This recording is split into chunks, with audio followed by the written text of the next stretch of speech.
All right, you're asking for it, so here it is. Epicast. Listen to this. I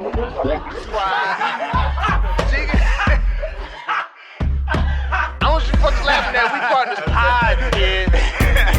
You understand? We in here drinking, singing, swinging, all that shit, dog. We sweating, getting wet, all that.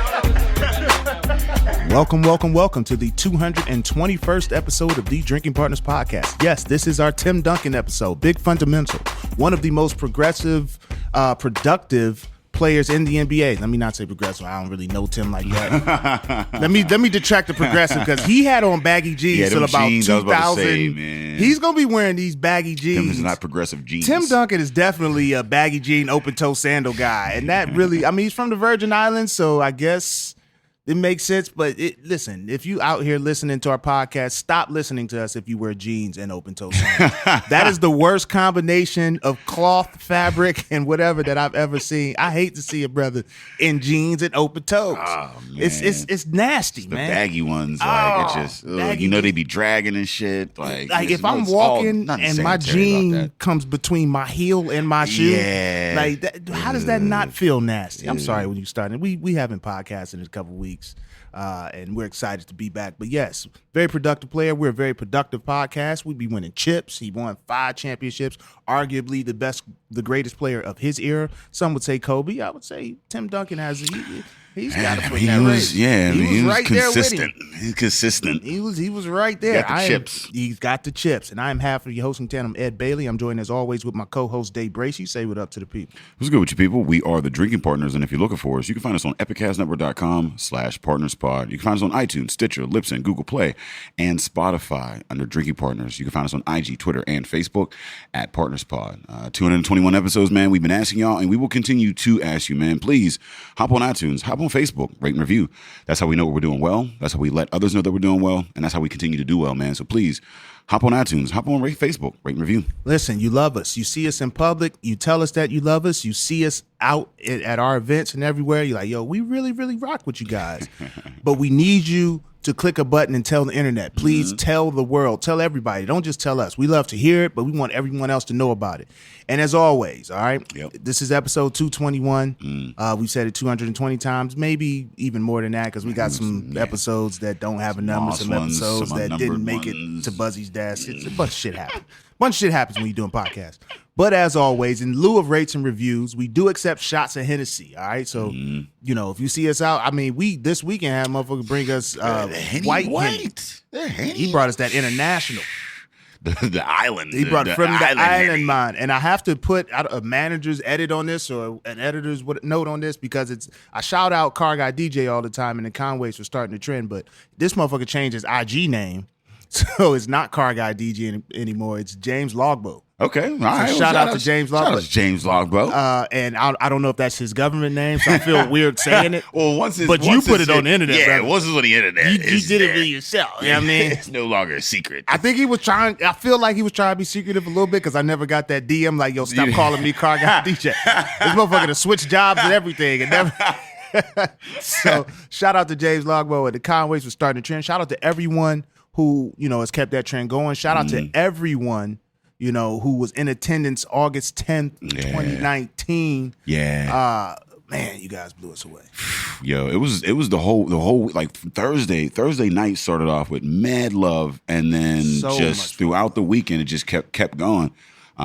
Was just so surprised to see so many beautiful black faces from all around the country. And what's crazy is there's motherfuckers that actually listen to us like in other parts of the country. Motherfuckers is like, yo, you know, I'm down in Texas, I'm listening to you. We in LA listening to you. I was like, for real? Motherfucker brought us Hennessy from Florida. White Henny. I don't even know if he went out of the country to get the Henny. I don't know how they be doing in Florida. Typically, you got to get a passport stamp to get that white Henny. I feel like there's just a nice like a constant stream of motherfuckers like, listen, if you just going to be like, if you're running out to the store real quick, might as well bring some back type. Yeah, I mean, I thought you was about to say something that was ridiculous. Go ahead, because I don't even know what I was thinking in my head. It was offensive. Like, I'm about to run to the store. Let me go get one of these niggas off the raft. Pass me some white. It's Florida. Like, Florida's not technically. It's right there, man. Yeah, Florida's a wild ass place. I'm glad he brought it from Florida. I didn't have to go into that motherfucker to get it. But shout out to the Floridian motherfuckers for surviving daily in that goddamn environment. Man, but I will say this festival. I mean, and I said it to Mike, and I said it today, personally. But it just opened my eyes to something that, like, this, we're here. We're within this culture. We're here. You know what I mean? Like, people were traveling, and they weren't just coming for the festival. Like, they traveled for the information. Like, that symposium was dope. The conversation, you know what I mean? Yeah, like, shout out to L Sharpton. Shout out to L. Moderating. Yeah. Yeah, but it was like, monks had some shit on their mind. Like, it wasn't like, they weren't fishing for people to ask questions. Like, they were ready to stand up. Yeah. They had very pointed questions. They had, some information that they needed. I met a bunch of people who were interested in open breweries, like, were in the process of getting things open. So it was refreshing for me. And for me, I think the biggest thing of the festival, because we talk about diversity and inclusion all the time, and I've said it several times, like, I think we forget about the diversity within. You know what I mean? I think people think like, if we get black people to it, that's diverse, but then we don't recognize the diversity and the nuance within black people. Yeah. And I just met so many different type of people from so many different places. Nuances of black that was dope as shit. Like, and we connected. Yeah. Like, man. Yeah, you could be blurred, you could be bougie, you could be hood. Like, I mean, it was so many different, like, you know what I mean? And it was like, you don't get to see that often, like, around here. I mean, and it was dope. It was what the industry can and should look like. It's also what the city can and should look like. I mean, like, folks, we talk a lot of shit about, I talk a lot of shit about Pittsburgh or whatever, and like, because it does need to do better. But, we brought all these folks to Pittsburgh because we're proud of, where we're at and what we can make of it. You know what I mean? A lot of people leave the city and they come back and they bitch about how it's this, that, and the other. And it's like, but you didn't stay and change. What are you doing? What are you doing about the situation? You know what I mean? Like, so, like, seeing that and like showcasing. People came in from, like, this was the first time so many black people came in from from Pittsburgh for the first time, and they were like, yo, this is a beautiful city. I think that's kind of dope. Like, we are the, when you think of Pittsburgh, certain places, like, they got a jaded view. Like, they like, they ain't like this on Tuesday. Yeah. It was wild because it was like, there's so many black people here. I was like, this ain't. Tuesday the 13th. It was real different. Tuesday the 13th. Don't let this fool you. But, but again, we want that to be. I mean, the first step is getting people here and getting people interested. The next step is actually drawing real interest in actually staying and investing in these homes, in these communities, in this industry or whatever. So again, appreciate everybody that came out for this weekend. Super excited. Glad that you guys did it. I'm glad it's fucking over. That shit was so much goddamn work, but I think it was worth it. And hopefully everybody that came to that took that message and they're back to where they're at and they're empowering themselves 365, not just the one day, not just that week or whatever. Like, whatever you learned here, apply that there. And then we'll see you again, in a year, maybe even before that. We can collab or whatever it is, so. He's dropping spoilers, but listen. No, if wherever you're at, wherever you're at, like, if you got a project going on or some shit like that, like, yo, hit us up. Maybe you want to stop through, get on the podcast or something like that if we can make it happen or some shit. There's ways that we can empower each other outside of just showing up and drinking beer one day a year. Right. So wherever that is, hope you're doing that, and feel free to shout us on the interwebs, man. We're pretty easy to find. Yeah, it's definitely a testament to it being possible, and now it's just about making it consistent. You know what I mean? Not just in the festival form, but just in a way of life. Making it a way of life. Yeah. Not necessarily just drinking at Nova Place, but camaraderie. It's cool to drink at Nova Place. Keep doing that. I'll drink at Nova Place. Nice scene out there. It's a nice setting. But if you're looking at catches prior to, we will be at Comtra Theater on August 31st. Tim Ross is live taping I forget what's his album, Swinging for the Fences. Yeah. So that's gonna we actually last night at Arcade he had a run through, great funny shit. So if you have an opportunity to get tickets, I think you need to get tickets and be there because this is a major thing. And Day and I will perform, which is something we're gonna be on the same stage all the time. We're on the same stage talking that shit. It's BYOB and free craft beer. Union Brothers is coming through. Ampersand in addition to. And they're brewing a beer with Tim right now for that show. See, that's crap. So fucking See so much nuance and variety within. You know what I mean? Motherfuckers be finding excuses to brew some shit. Bruh. When my son learned how to tie his shoes. Yeah, true. I need a lager. True. The lace lager. The laces lager coming soon. the bunny ears brew. Yo, I mean, that's what we love about this, man. So yeah, you're gonna come to this comedy show. Tim is gonna record his album, and he's gonna drop his collaboration beer at the Dip, man. And if you, for whatever reason, you don't like beer, you could just bring your own shit, wine or your White Claws or whatever. Yeah, I mean, don't bring White Claw. Don't you dare. Don't you dare. Oh, if you bring White Claw and I see it, I'm on your head. We're not going to be kind to you. Not at all. Not at all. I'm coming straight for you. It's going to be 37 minutes of Ed sitting next to you, figuring out why you make poor life decisions. Damn, they never going to sponsor us. Nah, I'm all they right are with it. never going to throw us any money. But it's okay because Trogs did sponsor us. Shout out to Fresh Fest, this collab that it was Apis Mead, Drink Your Partners, Trogs. It's a dry hopped honey ale brewed with peaches and apricots, man. It's pretty fire, pretty Beautiful huge. can, beautiful beer. Yeah, man. 6%. Mad drinkable. And it's available all around the city. We just had to release Dip over at Apis. You know what I mean? Got a bunch of that. It's smooth. It's smooth drinking, man. I just cut the grass with about 4 of these. Yeah. Yo, yeah. I was just out there just cut the grass, drinking my own beer. That was a soft flex for the 80s right there. I mean, cut the grass, drinking your beer. Yeah. My man across the street, he's like, "What's up, man?" I'm like, "What's that?" Yeah. Making sure he can see the can. He can't read it from across the street, but you got to know. Yeah, this me. No, this me. Yeah. You know, sat with Dave and he was talking all that technical shit I didn't understand. Yo, Dave knows everything about all alcohol. That shit. I was sitting there listening. Like there was a point between the brewers where like they start talking above you and shit. Anything past hops, and I'm like, all right, you lost me. Yeah. You talking about chemicals and shit like that, and They be creating words that I never heard of. Yeah, I mean, but it's they put out some dope shit. And I think this is our first can, to be honest. Like yes, I think this is the first can because we were. Yeah, no. We've done a few collabs and whatnot. They've always been on tap, but this is actually our first can. So I mean, shout out to Trogs, man. They've been a supporter of the cast for quite some time now, and looking forward to working for them again in the future. And again, if you're looking for that, that's all around the city. I can't tell you where, but I mean, I'm sure if you hop on, again, find us on epicastnetwork.com/partnerspot, all those fucking places, or Apis or Trogs. They all over, man. Fresh Fest. You know what to look for. It says Fresh Fest on it. Yeah. Ask your motherfucker. Ask your closest motherfucker. Yo, where's them Fresh Fest at? What's the relation to a motherfucker? You just ask your closest. Yeah. Is that like a second cousin? Ask your closest motherfucker. Yeah, your closest motherfucker. So in lieu of support and words, I guess we can transition into our guest. Yeah. Very happy to have this individual here. I'm trying to draw some likeness to Tim Duncan. I can't. She doesn't have on big jeans, so that's not gonna work. Locally driven, where he was international, so maybe not the same, but doesn't matter. Very, very profound, productive, proficient. Am I? Because I'm trying to impress. Because she works with words. You know what I mean? So it's always tough to have a wordsmith. Oh, ain't that a bitch? Keep the alliteration going. I was done. I don't know any more P words. Motherfucker asked me what words start with K the other day. After knife, I was lost. Kite. Kill. Shit. That's it. I didn't want to go there. I didn't want to go there. Oh, kilt. But now, when you say kilt, are you talking about the clothing or the past tense of kill, which isn't really? Oh yeah, kilt that shit, B. Bagpipes and all.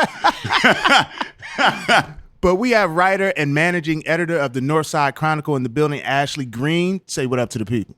Hi, everybody. Thanks for having me. Thank you for coming in. Very editor. You know what I mean? Now, she's about to drop mad words on us. Mad syllables this episode. She's going to enunciate all of her words. Damn it. You know what I mean? I didn't even think about enunciation. Hold on. Let me sit We up could here. do some vocal warm-ups. Get my posture together. How now, brown cow? Is that what that was for? Yeah, how now, brown cow? Somebody used to say that about one of my cars. Because I had an old, big-ass Grand Marquis. Was it brown? It was brown.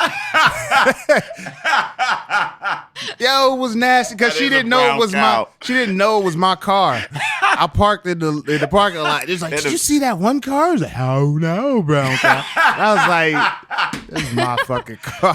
The bench seat? I had bench seats. It was my seat went from the driver's side door to the passenger door. You ain't never had a smoother, safer ride in your motherfucking life. Yeah, I man. used to drive that car like I was laying on a hammock. It was. I'm sorry. That's real vulnerable for me. now, Yo, motherfucker, describe your car as how now, brown cow. But you knew not to park that close enough. Yeah, I mean, like, you wasn't supposed to just park out in front of a that motherfucker's car. house. That car cost me like $28 with a full tank of gas.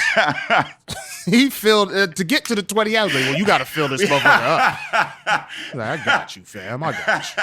I was down bad. This is Ashlee's interview. That's back when 28 was a full tank too. Yeah, I mean, 28 would get you there. Like, oh yeah, shit, 28 will just get you to the next bus stop. These days. Anyway, sorry, we go off on tangents. Welcome to the podcast. Thank you for coming. Thank you. I'm glad to be here.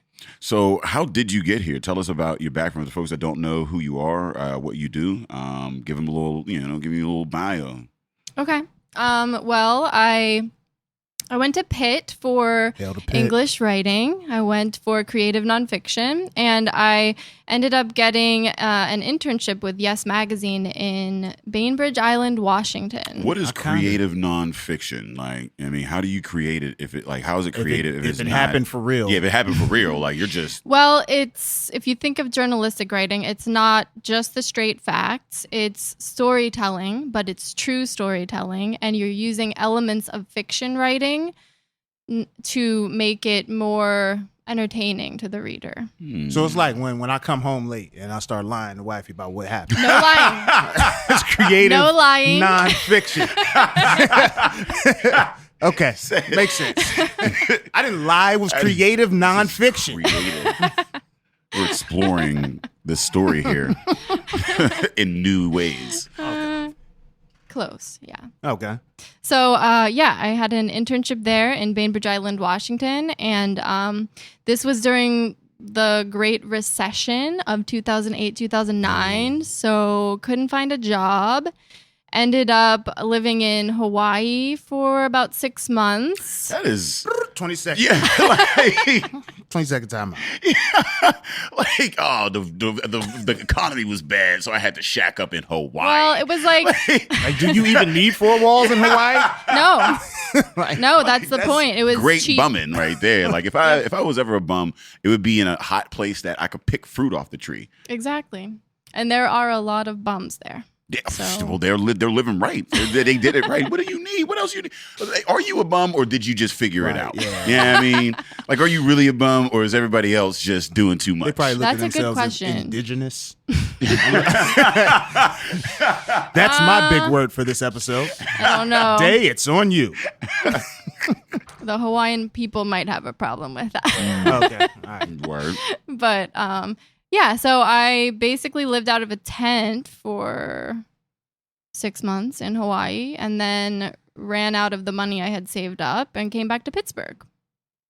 And I still couldn't really find, I had to piece together jobs. We were talking about freelance gigs earlier, and I taught yoga for a while and acrobatics. And then I was looking to switch careers. I worked in a library for about close to 4 years, and then I wanted to get back on my path of being a writer, and I somehow lucked into this job at the Northside Chronicle.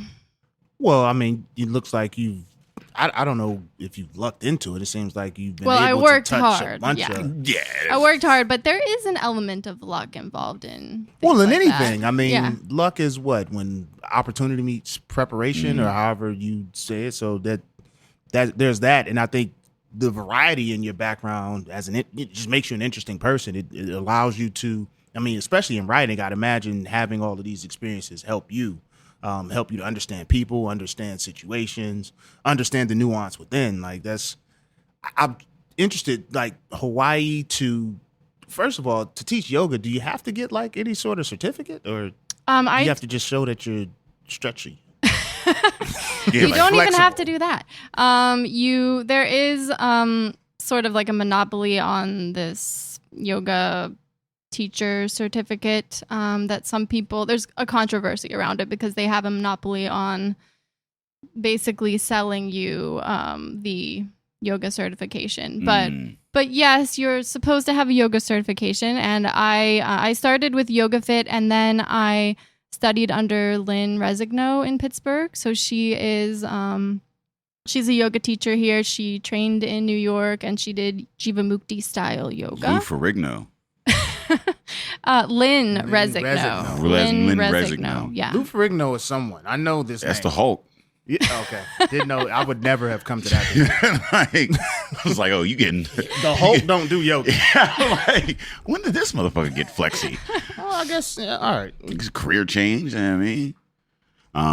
So what is it that you've brought to the Northside Chronicle? What are some of the changes? I mean, what was going on before, and what, like, typically you're bringing in new blood or whatever. I mean, like, you have a little bit, especially as an editor, I'd imagine, like, I don't know. I have a column.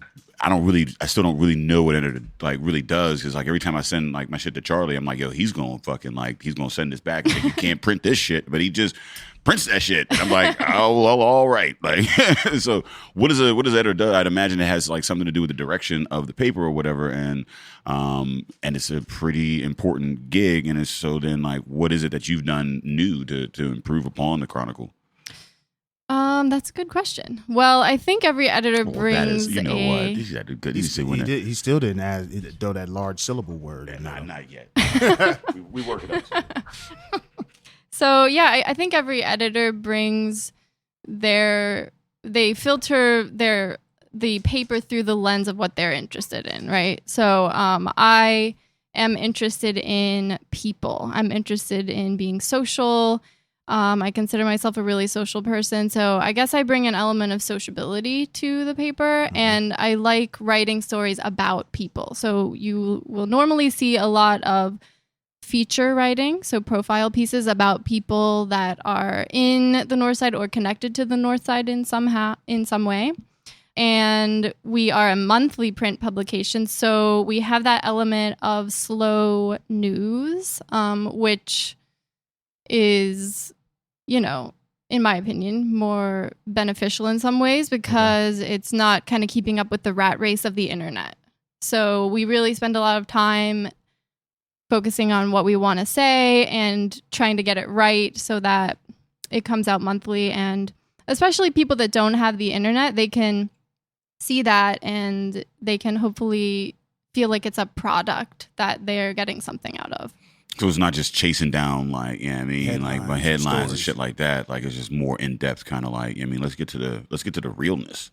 Right. Yeah. And there's also this element in the digital age. I mean, we were talking about this a little bit earlier, but so there's a writer called Olivia Lang, and she wrote an article in The Guardian. She talks about when she was addicted to Twitter.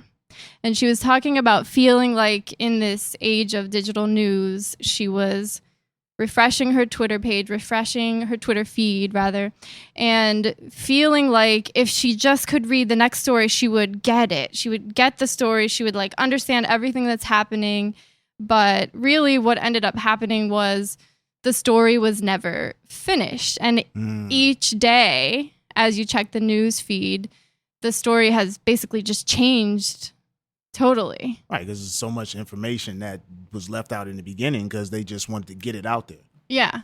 So I think that's a real problem. They're also like purposefully, like, it's built to keep you addicted. Like so Twitter in and of itself, all of that, like like that app, when you turn it on for it being your phone notifications, they're trying to get you to open that app and be on that app as long as possible. But then when you have news sources and media sources, like they're like trying to also get you at their place. So it's like clickbait and all that or whatever. So it's like, it's an addiction within an addiction. Because I utilize Twitter heavy for news as well. Like that's where I get the bulk of, I catch up with the world.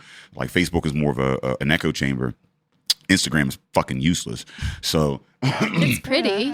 it's pretty. Yeah. It's, I mean, it will. So for me, like, I'm not a visual, you know what I mean, person or whatever. Like, I'm not a photographer. Like, you know what I mean, we're mostly audio and like in person type shit. So like, I don't have the same need. Like, you're right. It's pretty. It's nice to scroll through or whatever. But like, I don't get much, like, I don't get anything real from like Instagram. It's just a fun app, really. You know what I mean? Like, whereas with Twitter, I can actually like, you know, update on news. But even then, like, it's hard because you forget that this is just an app, and like, you know what I mean, and like you said, you're clicking on, like, I mean, I've gone through all of the fucking paywalls on all the shit, like all the little apps, and I'm like, all right, well, I got to get it from somebody else now, like, you know what I mean, and it's constant like, I need more info. Twitter, bro. Yeah, no, I'm definitely read addicted. Olivia Lang, man. How she got out of it, and she was addicted before the screen time report. Oh man, you look at your screen time report. That shit, you be like, damn, when did I raise my kids? I mean, so how does like a slow news media outlet, like, how do you engage? Like, because there's so much about engagement now. Engaging with this social media, like, it's all about engagement. You're paid on engagement to a large degree. So how with the slow news cycle? I mean, I'd imagine you're looking for more in depth, deeper stories, but then how do you engage with your audience? Well, and we're not really, the Northside Chronicle isn't really like an investigative newspaper. I mean, we're a newspaper of the community, so we're trying to highlight what's happening in the community, and we're trying to create, like, I guess what the term is now is solutions journalism, or just we have a lot of positive stories, which is, I think, something different than what other newspapers have. News. Yeah. I hate watching the news because it's never positive. Right, and it keeps you in like a fear state. Fear, anger, horny, like all the, like, it's The all news these. keeps you horny?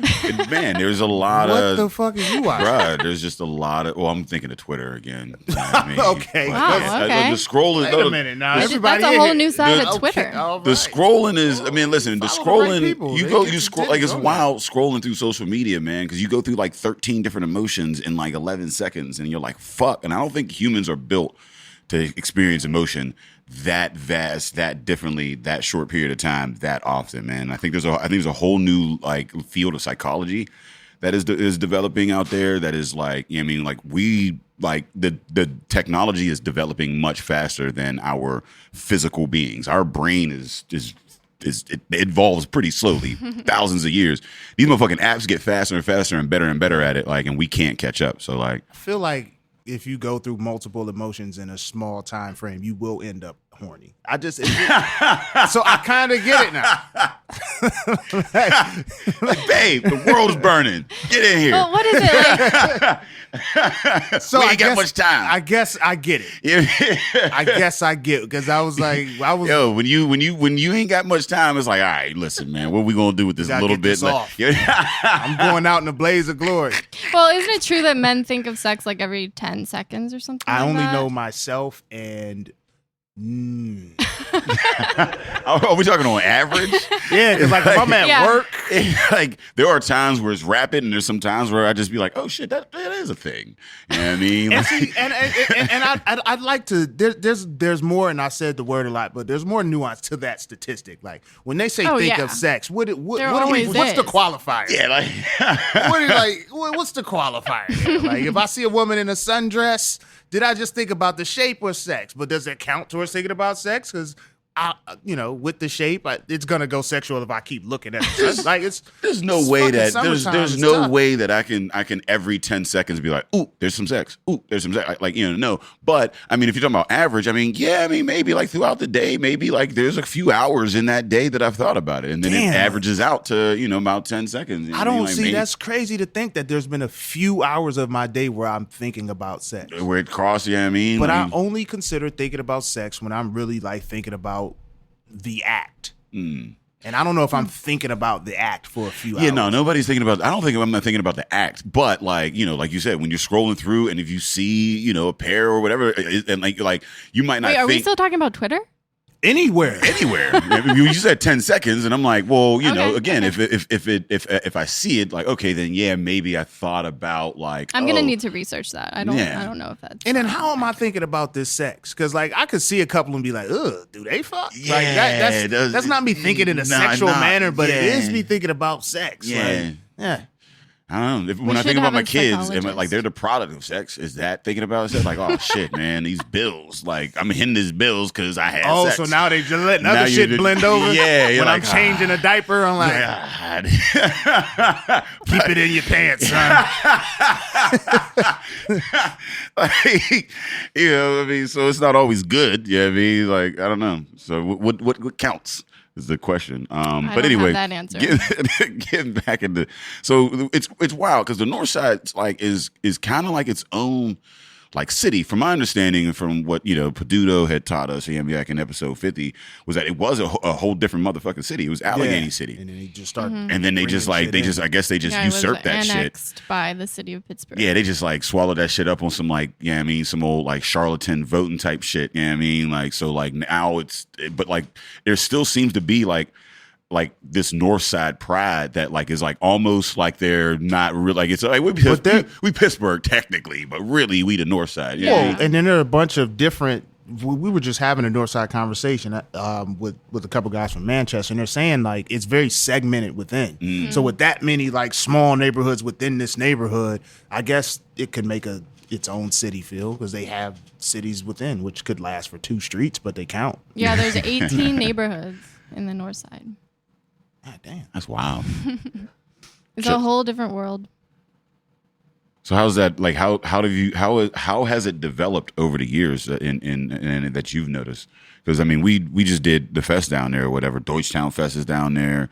Allegheny City Brewing. I mean, like you're seeing the North, like the all of that development with the stadiums and all that. I mean, there's a lot. There's a lot on the North Side. I mean, is the North Shore and the North Side, are they the same? Yes, it is in the North count? Side. It does count. Okay. Yes. Well, I don't know. It depends on who you ask, probably. Well, we asking you. Yeah, I would say yes. Yeah. You from the North Side? I am looking for a place in the North Side. Oh. So they made it a prereq. Yeah. You like a cop where they like, all right, you got to live within the city. Yeah, true. Yeah, people don't like it when I tell them that I don't live there. Yeah. Well, I mean, listen, man, we just did a festival up there and we were like, yeah, we're not from up here. And like the motherfuckers looked at us a little like so what you doing up here then? Yeah, well, yeah, I feel like there's still this element. I mean, so Larry Evans was the one that started the paper close to 35 years ago, actually, believe it or not. And he was like this wild journalist. And he actually named the paper after the Martian Chronicles because he said the people of the North Side he was like basically comparing the North Side to like this wild world of the Martian Chronicles. Was he on some like Hunter-esque shit? He's like weirded out there. His writing does resemble that, yes. But yeah, it's a whole different world. And I mean, so I've only been the managing editor at the Northside Chronicle for a little bit over a year. So I can't really say that I've seen like a lot of changes personally, but I mean, I've met tons of people and they're happy to share their stories about the changes in the North Side. And I mean, there's just constantly construction happening. Business districts are blowing up. So it's a fun place. The fountain was just renovated in Allegheny Commons Park. So it's beautiful. Yeah. So how does that fit? Like, I mean, when you're looking at stories or whatever, are you like if they're so they are all happening on the North Shore and none of it is like anything North that like side, I mean North Side. We don't know if the North Shore. We don't know if that counts. It counts. It counts. There's a lot of good museums and the stadiums are there. A lot of like the drive of the North Side comes from the North Shore. But there's nothing residential on the North Shore. No, not a whole lot. Yeah. I got some apartment buildings over there. I don't even know. When you get some shit like apartment, and that's what I wanted to ask, like, what's the temperament of the North Side right now? Because the city of Pittsburgh is becoming big business. I know when I used to live on the North Side in Manchester, I mean, there were some projects there, like was the Allegheny Commons. But I think those aren't going to be projects for long. So you're moving low to moderate income people. They're going to be priced out of the North Side. Yeah, like, the prices are going up. Yeah, that's now a mixed use housing complex. Which is basically we throw a couple people who own fixed incomes in here, and everybody else is like high end. Like that makes you. Yeah. Well, I mean, there's definitely like debate about that, I would say, in the Northside, because there's the people that have lived there for a long time. And then there are people that are, I mean, I know a lot of people also that are trying to bring positive changes to the Northside through, you know, development and renovation. So it's really tricky. And I just try to remain diplomatic because that's basically who I am as a writer and as an editor. You have to be. I mean, do you think? Well, yes, but like, what do you think your bias is? I mean, like, you know, like in that we all have them. We all have them. That's 101. What is my bias? Yeah. Could you elaborate? I don't know. I mean, what's your angle? Are you like when you're telling a story? Are you like what would you like? Where are you coming left, right? Are you focusing more on, you know, women and minorities because that's where you fall at? Are you trying to like cancel all of that and see just more of a like BBC stance and like, you know, trying to be, you know, in the middle and balance, or, you know what I mean, whatever. Like how have you approached that issue of bias, because everybody has it in reporting. I mean, so how have you approached your issue of bias? Well, I think bias is an issue in journalism for sure. I think it divides us, and I think that's problematic. So through journalism that I write and I edit, I try to humanize everyone involved. So I guess I try to just show them as a human with their flaws and with their, you know, good intentions. But doesn't that in itself speak to a certain level of bias? Because there are certain people who operate based on numbers. Like strictly, so like the argument against gentrification is it's bringing dollars in, right? So if I come from the human perspective, I'm like, yeah, but you're moving people out. You're displacing people. Well, now my bias is now to that side. Like I'm siding with the people is a bias of sorts. And I think the term bias has a negative connotation. Like when you say bias, people think negative, but I think it's just where your interests or where your morals or ethics, that's where they lie. Yeah, that's what's important to me. Yeah, and it's, nobody is unbiased. You see what I'm saying? So like if you don't recognize it, then you run into the problem and the issue of it being overt. You know what I mean? Like, and it's a blind spot. You see what I'm saying? Like, Yeah. So I guess a better question is now with Northside Chronicle and you being the managing editor, like, is there, and for lack of better words, slant, like, is there an angle that the paper writes, you know, releases articles and things, like, do they have an, what's like a prime example? So you look at, it's the Fox versus CNN, you know, like they both they have their angle, you know what I mean? Yeah, I mean, even like, you know, like is the Chronicle trying to like, you know, promote Northside? Because then even then that comes in and it's like, so then what is the promotion of the Northside? You know what I mean? What do you pick and choose as to you're looking dollars versus humans? Yeah, dollars versus human, or what stories. I mean, like, you know, when you're saying like, you know, what stories you're choosing to tell, like even then, like that's a whole other thing. You could just report the facts, but even just the fact that you chose these facts to report, that in and of itself is a bias. It could be 1 + 1 is 2, but like we're talking about 1 + 1. Why are we not talking about 2 + 2? You see what I'm saying? Why about 4 - 3? Yeah, it's all math. Yeah, why you all about the where we getting to? Well, how about I give some examples? So some examples. We'll do it then. Yeah. So we do focus a lot of our stories on new small businesses that are opening in the Northside. We also do a lot of profile pieces, like I mentioned, about Northsiders. Like we have one coming out about Etta Cox, who is a jazz singer. You may have heard of her. Yeah, but she's from the Northside. So, and we also wrote an article about the mixed-use housing development in Fineview, what we were just talking about. So it's like, I don't know if I have a great answer for that question. About James Street. Man, that was such a goddamn before travesty. my time. Oh, I guess. Yeah, you said you just about a year. Yeah, that was like right after. Man, Etta had a nice place to perform. That was she had a perfect spot. Yeah, that was rough. like rest in peace, James Street, man. That was man. Yeah, because where do people go for jazz music now? I don't know. Yo, a girl been Where trying to find do a you go place. for jazz? City Been of trying to find a place in a Asylum. minute. I mean, like it's tough. Yeah. Definitely don't go to the North Shore. It's not a jazzy place. Nah, there's nothing down there. Where is a jazz? You know what? That's a good. Like, where is a jazzy? I mean, City of Asylum has a lot of those events. It's on they're also a bookstore, Alphabet City, like right on the main drag there, North Avenue. So, but that's something we Shit, need. I'm at the age where I'm looking for jazz spots. Yo, I know, man. I'm like, That's- it's wild, but it's like when I think about it, I'm like, you know what? I wouldn't mind a nice chill night with just a little, a little sipping something with the little in the background, and it ain't all too crazy. Like, It's nothing crazy nothing about crazy. Just nothing funky. None of these little young Thundercats. These young whippersnappers coming through with their tight jeans. We are washed. God damn. It's a wrap for us. Oh shit, man. So let's lighten the mood. What's the craziest story that you've encountered with the Chronicle? Well, I wouldn't say crazy, but the most interesting story that I've written since I've been there, or one of them, is there's a permanent makeup artist who has a studio in Observatory Hill. Her name is Tanya Chassé. Permanent makeup Like artist. you can't Permanent take makeup this off. artist. Like a tattoo. Like she do your face and that's your face.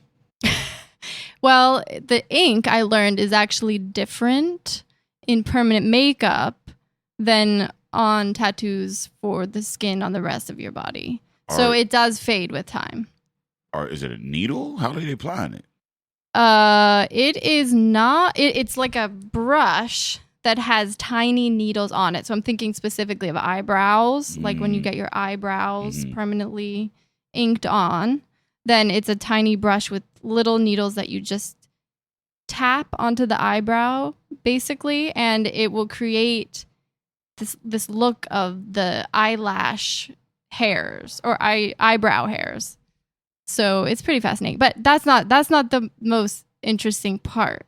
So Tanya actually tattoos areolas and nipples onto women that have had breast cancer, onto people that are trans. And I thought that was just totally fascinating. Why would you need nipples in a trans situation? To feel more, I mean, don't we already have them? You would be better. Maybe be having little nipples. Maybe they gotta have a because they have different- I'd imagine she has nipple packages though, right? Like you Yeah, would have a nipple package. You You'd gotta be have like, a- you yeah, gotta you'd have a- like, gotta have a like book. like the barbershop. Yeah, tip, you you'd gotta be like, all right, have- which oh, shit. Yeah, like you'd be like, all right, which video? Give me the number Give me a number 7. 7, man. Hold on, number 7. Well, you do pick out she was explaining to me, you pick out the color and like the shade that you want. Yeah. And they're 3D, so there's some highlighting on there, and it's really But cool. but like, where do but when you transition, like, what do they do with the nipples that you need the new ones? Like, they're there. Well- like, they're a perfectly good set of like. I'm And they have not sure nerves, about I that. guess. They're there. Like, do they get rid of? Like, where do they go? I know for women with breast cancer, sometimes Breast they cancer, have yeah, to no, I know breast remove the cancer. nipple because of there Yeah. might be cancer cells still in Right. the nipple. Yeah. But I don't know. That's a good question. Yeah, I'm like, yo, what are you doing with all these perfectly good nipples out here, man? Like, is that where the sausage is? Like, what is that? A dog food? Scarred now? the nipple? Yeah, like I mean, I feel like it's like if you're getting it, even if you're getting it enlarged, like women get like breast implants or whatever, and they get it enlarged, and like they don't like lose the nipple in the process. So I'm like wondering where, you know what I mean? And I'm sure there's a reason because there's an industry around it. I'm just curious as to.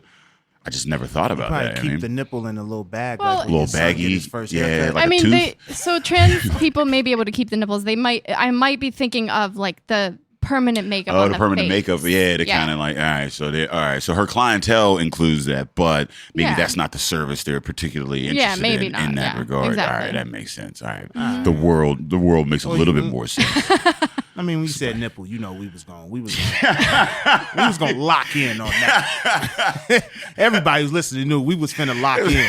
Ain't nobody. Everybody's like, they heard nipple. Was like, hold on, let me pause. Let me go somewhere else for this. The eyebrows was cool, but it don't stand nothing next to a nipple. They paused, looked around, see if their coworkers around. Was like, all right, let's get into this. Here we go. It's go time. So, what's it like? So PG just announced that they're going to eventually phase out the hard copies. You know what I mean, like distribution and whatnot. What's it like being in this age as a media source that still has hard copies or whatever? And like, are you seeing like any like a decline? And is that a thing that you folks are like looking at in the future to completely go digital, or do you think that there's still a place for it? Because I mean, I work for the Current, and it was wild. Charlie is like, yeah, we're gonna do papers, and I was like, why the fuck would you do? Why do you know what the fuck is going on in the paper industry, bro?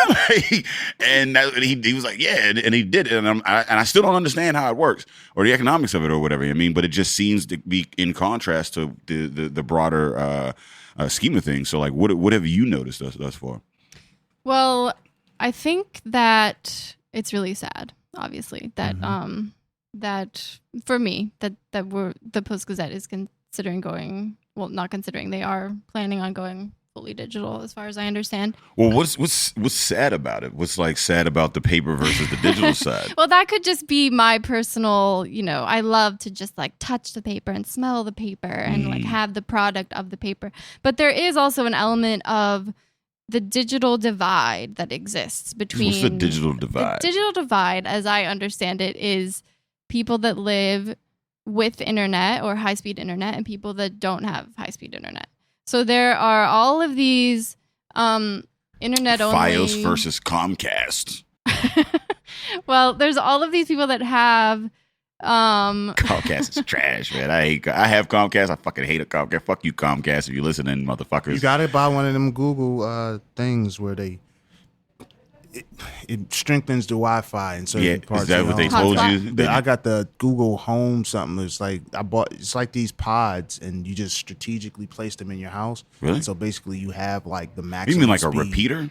I don't know what the fuck it's called. But you get maximum speed because I stream everything. So yeah, that's in your house, but it's still not like it's not strengthening the signal that comes into your house. It's just boosting the signal that's already there. And what I'm saying is Fios be giving you these wild, crazy ass North Korea speeds and shit. And Comcast, they do whatever the fuck they want, man. Like they really do.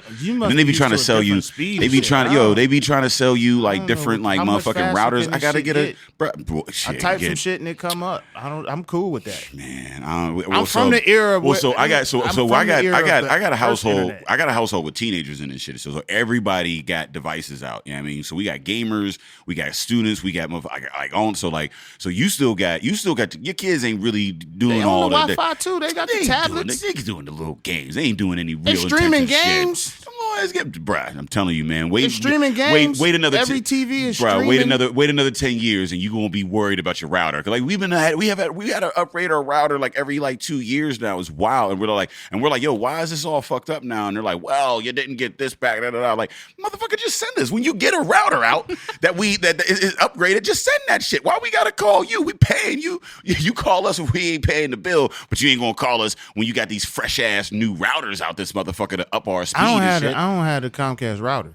Nah, I bought like a whole situation. You got the whole aftermarket. I bought a whole you got situation. I purchased dubs on that shit. I purchased a situation. I tinted my Wi-Fi. I tinted them windows, brother. This motherfucker got the spinners on his Wi-Fi. I'm sorry, we asked you a question. Yeah, it was a question. So the move it into The fact remains that some people have the internet that's fast and some people don't have the internet. And so I'd like to think that we bridge the divide between those people that don't. And, it's a record of history. It's a time capsule, like what happens if a story on the internet is just deleted. I mean, it happens for writers all the time. They have stories that they publish online a few years ago, and then let's say that website is no longer, and if they haven't saved it, then it's gone. It's gone. But I mean, so are the papers, though, right? I mean, if they publish, They just turn yellow. You yeah, all they right. turn yellow. Like they're not Still keeping all of their like. Yeah, I mean, like, or does the news organization? Do you keep archives? And Yeah, we whatnot? have archives. Shit. Well, they got a Yeah, chamber. yeah. They got that shit The that gave microfiche. Antonio Brown frostbite. They got a bunch of. They got a bunch of. Oh, we're not that newspapers. technical. Do y'all have microfiche? That's still a thing?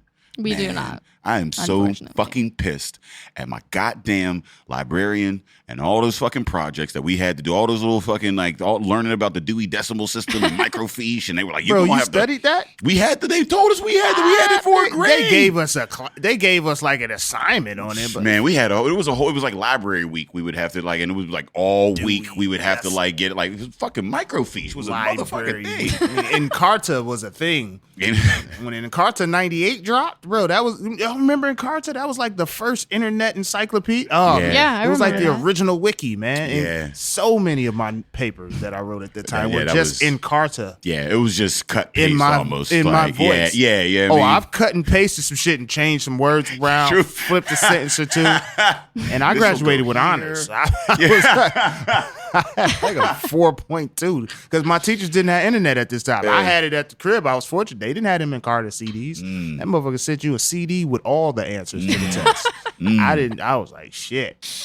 So, who is the physical paper? What is that demographic? Like, who is it? Is it the older inhabitants of the North Side? Do you see a lot of younger people who have with the keepsake? Like, who's grabbing these newspapers? Like, yo, let me read it. I mean, I would say generally, we don't necessarily have statistics on that, but we would have word of mouth on it. And I would say the long-term residents mostly. You got better words. I said older, long term. See, long term. Yeah, no, You gotta- she's practiced. Yeah, you. What you going into politics after this? That's the only. Yeah. That's the only shit you ain't coming. You'd have been an acrobat, a yoga artist, Yo, a Hawaiian. She done matrix all of the words that you threw out. She's like, well, I wouldn't say it like that. Like, yeah, I mean, and just You're not old. fucking neoed all that shit. Well, you know, some of them are old and some of them aren't. I could be 14 to be a long term resident. Yeah, if I've been there exactly. my whole life. I'm talking about the old motherfucker. Yeah, because that 14-year-old probably ain't bigger than a baby. He's I mean, Listen, man, if but you're he's 70 online. and above, you know you old. Yeah. You ain't young. Yeah. Shit, listen, man, we just realized we was old. So, yeah, I mean, like, you know. Shit, so I it's am old. like, it's all right. I mean, Did you just have a birthday or something? In May.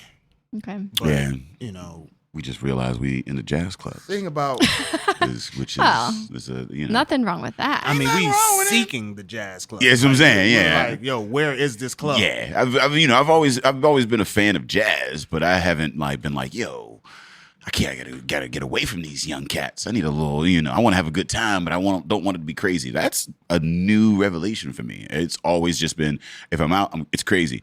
Now it's like, if I'm out, maybe I just want to relax. Maybe I just want some like slow twos. Maybe I just want a motherfucker like, you know, like, I mean, some you know, skip scat the BB bop bop. You know, like, I Where want do to you throw get on that? some brown slacks and go to the jazz club. ooh, slacks. Slacks. Going out in slacks. Woo, yeah. Penny But not- loafers? You gonna It's over for me. You gonna get some penny loafers? It's over for me. I remember dudes tried to swag the loafers with the nickels. Like, it's still, Ooh, bruh. I definitely had the nickels and the penny loafers. Like, listen, to swag motherfucker, the these. loafers with Y'all, the- what y'all? The shoe was still $12. What y'all at Burlington, Still a too. $12 shoe. I don't What you know about these Washingtons, bruh? These buffaloes, my nigga. Got these fresh buffaloes. Yo, I want y'all to do a story about the origination of penny loafers. Who dropped the first loafer? Them shit's been ugly since its inception. If you came to school, I went to inner city school. If you showed up, if your parents brought you penny loafers, you were not losing your virginity till senior year. You were shit. Wasn't nobody trying to be cozy with the dude in the penny loafers. man. Walked into school with penny loafers. Because Like- we had dress code. y'all had the did y'all have uniforms and Yeah, shit? well, so we had dress code, so it had to be a white or blue button down or polo shirt, Yeah. slacks, Yeah. and then you know. So basically, the all brown your dress- creative expression was like really in the shoes. You know what I mean? yeah, Like, because everybody what had happened was we slowly like ate away at the dress code. So you know, we went from dress shoes to black sneakers, and then depending on the sneakers, like how much black is in it. So Air Force Ones were really big. You know what I'm saying? A couple pairs of Jordans were big. Went from slacks to black jeans. And you had to have fresh black jeans because the black jeans will start to fade. Yeah, they'll get so that. They had to stay fresh, or you had to have Old Navy khakis because you had to have that little patch on the back or Tommy Hilfiger. And then we got white tees. So we slowly ate away. Basically, you couldn't suspend everybody. That was basically our approach. Yeah, everybody's like, so we doing it tomorrow? All right. We all coming through. You got your ones. You got your one. Hey, bro. Hey, listen. We said we was doing ones on Tuesday, bro. Ones on Tuesday. Everybody all in. Be in the middle of the lunch table. I guess that was our introduction into politics and public policy and shit like that. If we really thought about it, I think oftentimes, with my daughter, or whatever, I'll give her, a directive or an order or something like that, and she'll come back with some wild shit. And technically, I did what you did. I hate that creativity though. While I'm mad at it, I gotta appreciate the creativity, and I gotta be like, all right. Why is it when young girls learn the word technically or actually, y'all run that shit to it, yo? Well, actually, it's because she should be a writer. I don't know what she's gonna be. She's gonna have a blog called Technically. True. She definitely games the system. That's her. I don't know what she's gonna be, but whatever it is, it's gonna be a game on whatever the fuck. Ain't nobody else do it. That she's gonna figure out some shit because she keep fucking gaming me. I thought I gamed. I thought I was a gamer until I met that man. Shit. She a hustler. Yeah, she a hustler. That's what's up. Respect that. So is the Chronicle moving forward, because I don't can you continue to have a paperback? Is it cost effective to continue to do that? Are you seeing the returns in that? How does that even work? Because it's a free publication. Mm-hmm. So how does that work out economically? I mean, well, the Northside Community Development Fund is eventually bought the paper off of I think it was Larry Evans or someone who had taken it over after him, and so we are technically owned by them. Okay. But we have our own staff of 2 people. So we're small, but we're just, so I see a positive future, at least a maintaining future for the Northside Chronicle, and I think in a way we're not completely affected by the market like other papers are. There's some insulation there. Yeah. And we're not a normal newspaper either. I mean, we're a community newspaper, like I said. So we're kind of just profiling the community. And hopefully each issue is like a time capsule or something that you can have to look at, and there's a lot of evergreen content there. So things that aren't necessarily timely. So we're doing a lot of profiles of people. We do some memoriams for people that have passed in the community. Yeah. So you guys, I mean, do you sell ad space? We do, yes. But do you think I would imagine with print ad, it would be most effective in a community newspaper because everyone who's reading it, they can get to that place in short order. You know what I mean? If I'm reading Post-Gazette and there's some ads in there, that might be some shit cross town. This clearly ain't for some shit cross town. Right. It's right in the community. I mean, I guess with the the people who died in memoriam. In memoriam, yeah. Memoriam. What do you call that? Obituary. Shit? Obituary. Yeah, the memoriam. Yeah. I didn't want to mispronounce the memoriam. I want to throw an extra syllable. It was an S in there. I was like, it's not. This isn't the right word. In memoriam, like having that touch, having someone who's a longtime resident, also old. When they pass, they've affected the community. I can see where people would pick up the paper and hold on to it. I'm wondering, I guess alongside with Daylight, when because how many more long-term residents are there going to be of communities? Like, it seems like younger people don't want to stay in a community for long.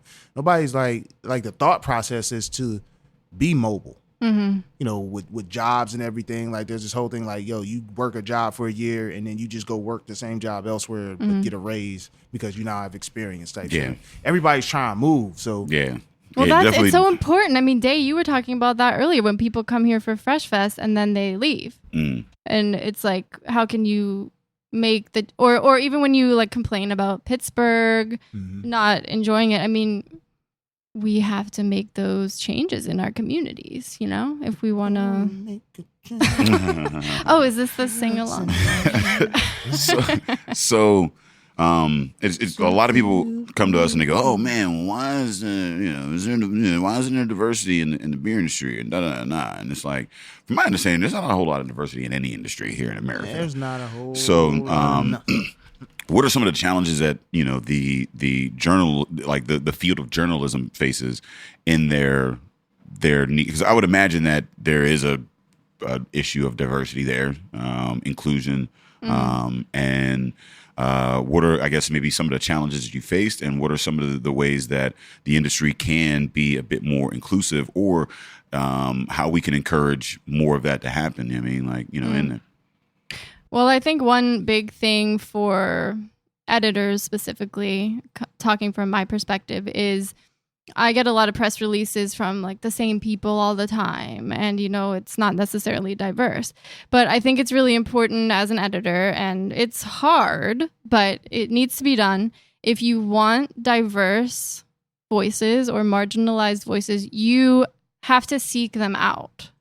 And you find what you want in the paper and you get it in there. I mean, you just have to do the hard work, because sometimes people look at a publication, I would imagine, and think that that publication isn't for them or it doesn't represent them.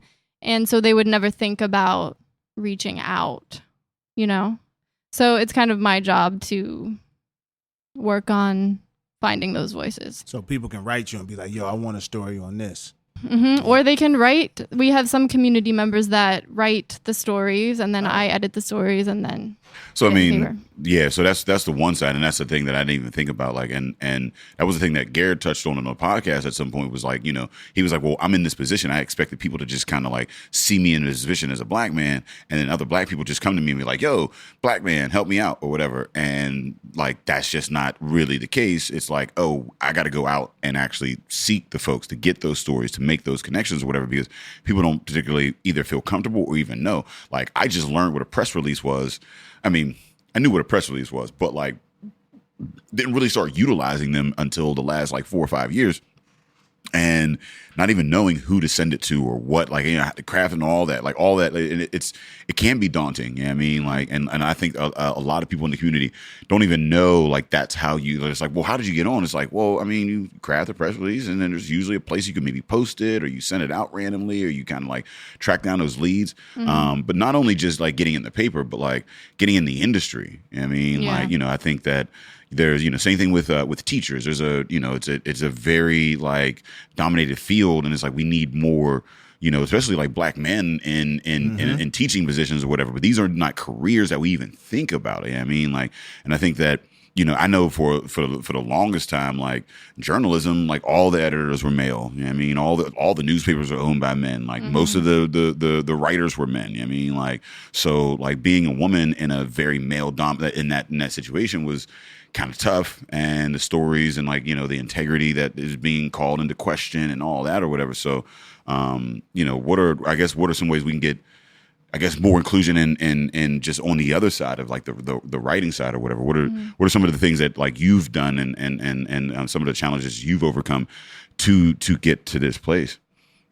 Well, I think I've been pretty lucky in that I haven't had to necessarily like experience any terrible workplace environments in that realm. But keep in mind, I am sort of relatively new to the journalism industry. I mean, I'm coming at it like late stage in my life, I would say.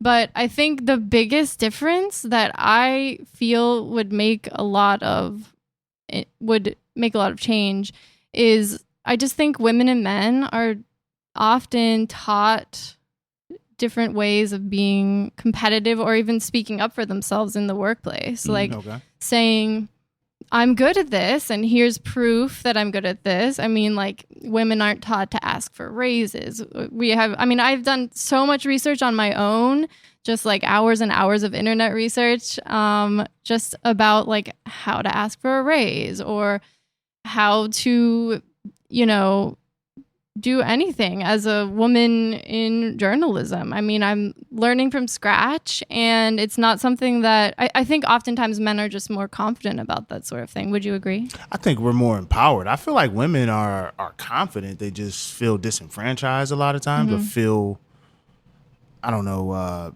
I feel like there are different obstacles that you have to approach as a woman that I don't necessarily have to approach as a man. Well, we have to do everything and be friendly and be attractive. Right. Yeah, and I mean, oftentimes whenever you come, when you're assertive, it comes off as like off-putting or she's bitchy. You know what I mean? Right. Like, whereas like if a man does the same thing, it's like, oh, well, he's assertive. He's like, he's confident. He knows what he's doing. You know what I mean? And it's like that double standard. You know what I mean? Like that. So it starts like kind of in the home.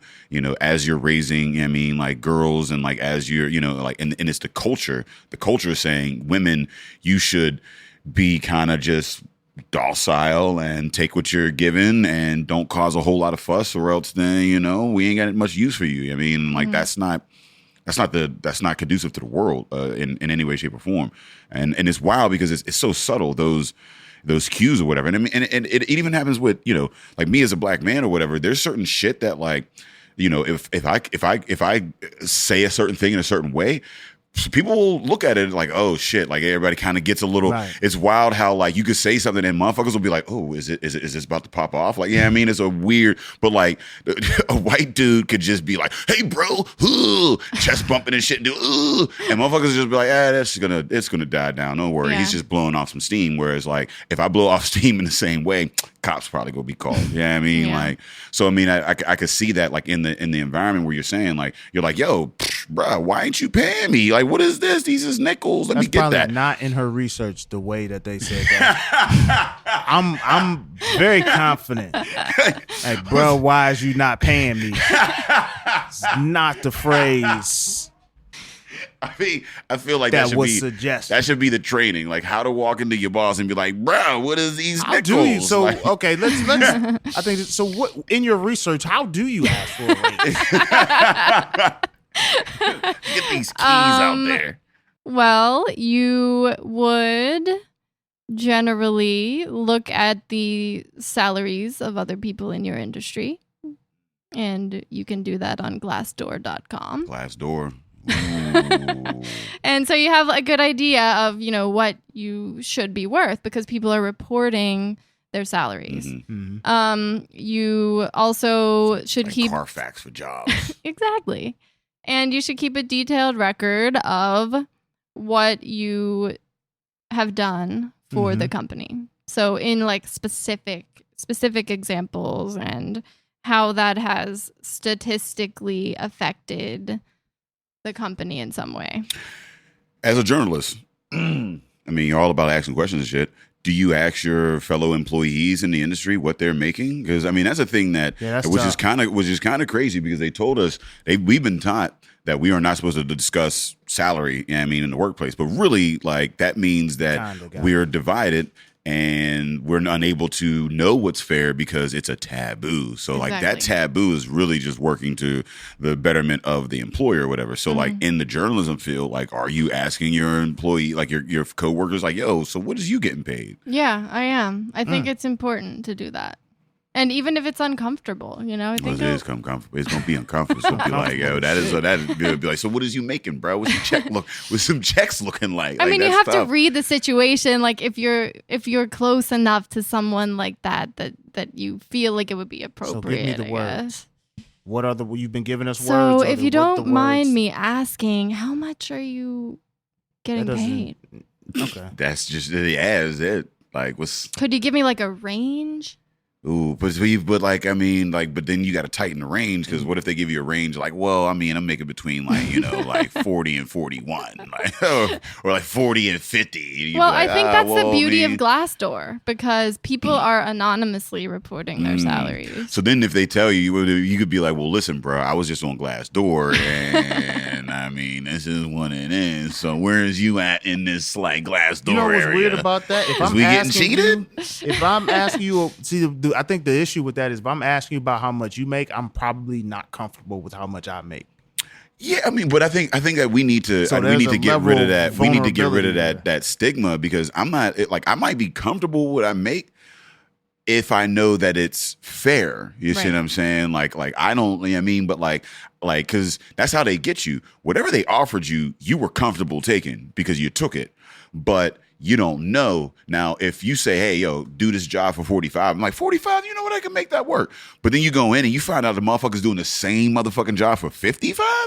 I'm no longer comfortable. Like that shit changes up real quick. So I think we need to remove that stigma just in all workplaces of like, that like, oh, don't talk about like, no, let's talk about that shit because like you ain't offending me by telling me how much you make. The only person you're offending by telling me how much you make is the boss. Because then now we both looking at it like, I don't know about this shit. You know what I mean? Like, and you're demanding more. And the thing is that if we're all demanding more, then we get more together. It's more of a unified front. You know what I mean? Like, as opposed to just like divide and conquer. Like, hey, and that's how they, I mean, honestly, that's how they got us split on racial divides.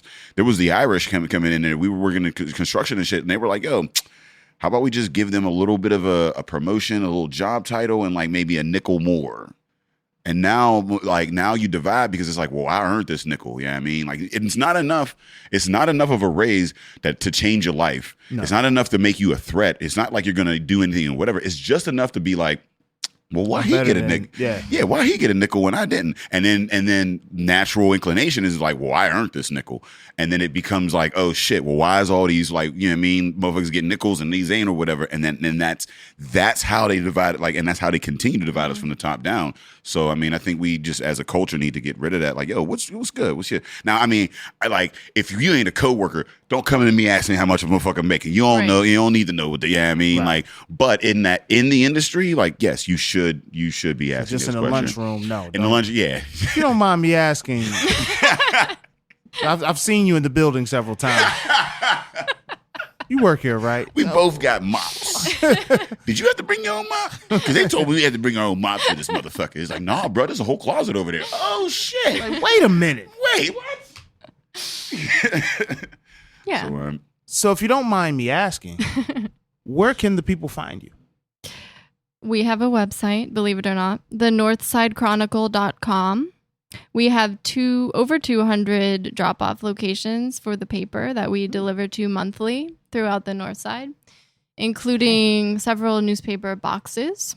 So check your local grocery store, your local business, and if you don't see it there, let us know, and we'll find a way to get one in your neighborhood. We also have monthly subscriptions, and you can find more information about that on our website, or you can email me at editor@thenorthsidechronicle.com. And you can also email me if you have a great story idea, or if you want to share your voice and you feel like it would be a good fit in the Northside Chronicle.